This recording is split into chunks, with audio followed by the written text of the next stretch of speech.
रूप है। भगवान श्री कृष्ण और श्री किशोरी जी में कोई भेद नहीं है, एक ही ज्योति द्विरूपक है। एक ही दीपक की, एक ही ज्योति से महाराज, एक ही दीपक से दो ज्योति निकली हुई है महाराज। यूं मान लीजिए अंत तो गत्वा देखा जाए तो कृष्ण ही राधा है और राधा ही कृष्ण है। इन दोनों में कोई भेद नहीं है, कोई भेद नहीं है।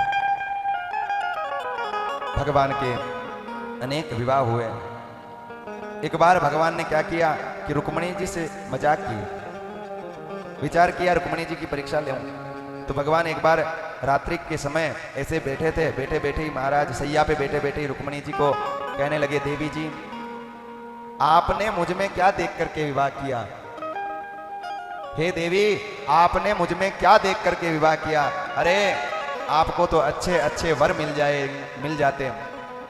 आप तो राजकुमारी थी और मैं तो एक ग्वाला और गंवार सा हूं। मैंने ज्यादा दिन तक गुरुकुल में रह करके पढ़ाई भी नहीं की। मैं तो 2 महीने में ही गुरुकुल छोड़ करके भाग के आ गया था।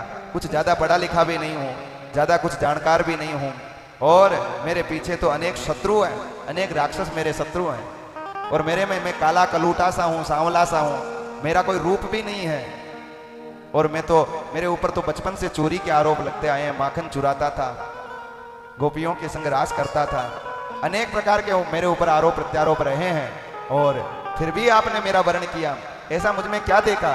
अरे अगर आप शिशुपाल से विवाह करती तो आप महारानी बनकर के रहती, आप रानी बनकर के रहती। लोग आपको शिशुपाल महाराज की पत्नी कहते, आपको शिशुपाल महाराज की पत्नी कह के पुकारते। अब तो लोग आपको, हमारे ब्रज में तो आपको सभी यूं कहते होंगे, कनवा की लुगाई, कनवा की लुगाई, कनवा की लुगाई।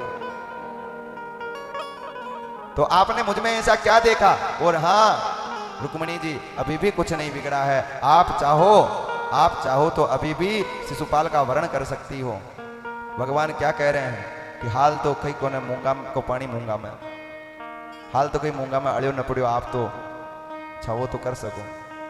रुक्मिणी जी इतना सुनते सुनते ही रोने लगी और अपने पैरों से महाराज, अपने पैरों से मिट्टी खोदने लगी। भूमि को भी महाराज, भूमि भी कांपने लग गई। इतना क्रोध महाराज रुक्मिणी जी को शरीर में आने लग गया, इतना क्रोध आने लग गया।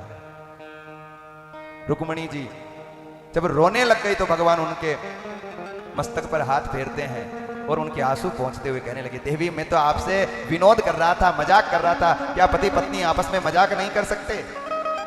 रुक्मिणी जी हाथ जोड़कर रोते हुए कहने लगी, प्रभु हे द्वारिकाधीश कभी ये मत कहना कि मुझसे विवाह क्यों किया। आप तो गुणों की खान हैं, आप तो गुणातीत हैं, आपके गुणों का कोई पार नहीं पा सकता प्रभु। और आपकी सुंदरता के बारे में क्या कहूं, आपके रूप लावण्य का रस तो महाराज जगत की सभी स्त्रियां आपके जैसे वर को पति के रूप में पाना चाहती है। दुनिया में कोई स्त्री ऐसी नहीं होगी जो अपने जीवन में अपने पति को कृष्ण रूप में न देखना चाहे महाराज। और कोई ऐसी प्रेमिका नहीं रही होगी जो अपने पति को कन्हैया के रूप में नहीं देखना चाहिए। और जो कोई ऐसी मां नहीं रही होगी जो अपने बेटे को कान्हा के रूप में न देखना चाहे महाराज। आप तो गुणों में परिपूर्ण है, आप तो गुणों में परिपुष्ट है। आपकी कोई महाराज होड़ कर ही नहीं सकता है। आपने बचपन जिया तो ऐसा जिया कि हर माँ लाड से, प्रेम से, प्यार से अपने बेटे को कान्हा कान्हा कह के पुकारती है। और महाराज जवानी जी तो ऐसी जी कि आज भी गलियों में कोई छोरा घूमता है तो उसको लोग कहते बड़ा कन्हैया बनता फिर रहा है। और महाराज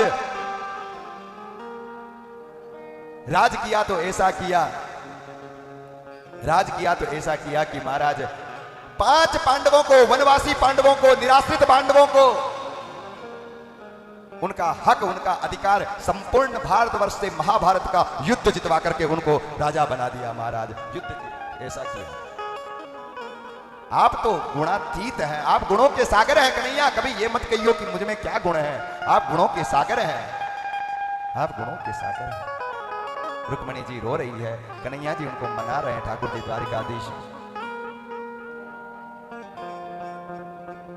महाराज एक बार ऐसे ही नारद जी को भी भगवान की लीला पर मोह हो जाता है। नारद जी भगवान की दीक्षा लेने के लिए आते हैं तो जिस भवन में जावे उस भवन में कन्हैया और उनकी पत्नी जिस भवन में जाए, क्योंकि भगवान ने प्रत्येक रानी के लिए द्वारिका में पृथक पृथक अलग अलग महल बनवा रखा था।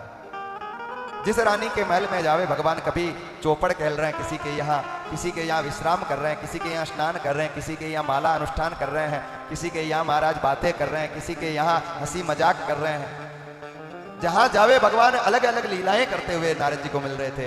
तो नारद जी महाराज भी विस्मित हो गए, विवाह की इच्छा करने लगे, ब्याह करूंगा। भगवान ने उनके मोह का खंडन किया। भगवान ने नारद जी के मोह का खंडन किया। एक बार एक राजा था, पौंड्रक नाम का राजा। उसका एक मित्र था काशीराज। वो काशीराज भगवान से द्वेष रखता था। तो उसने अपने मित्र से कहा कि हे राजा पौंड्रक, तुम पौंड्रक नहीं, अभी तो तुम तो अवतार हो, तुम तो भगवान के अवतार हो, तुम ही वासुदेव हो। अरे वो जो द्वारिका में जो बैठा हुआ द्वारिकाधीश छलिया कृष्ण है ना, वो तो केवल कृष्ण है, तुम वासुदेव हो, तुम भगवान के अवतार हो। इसीलिए तुम्हें अपने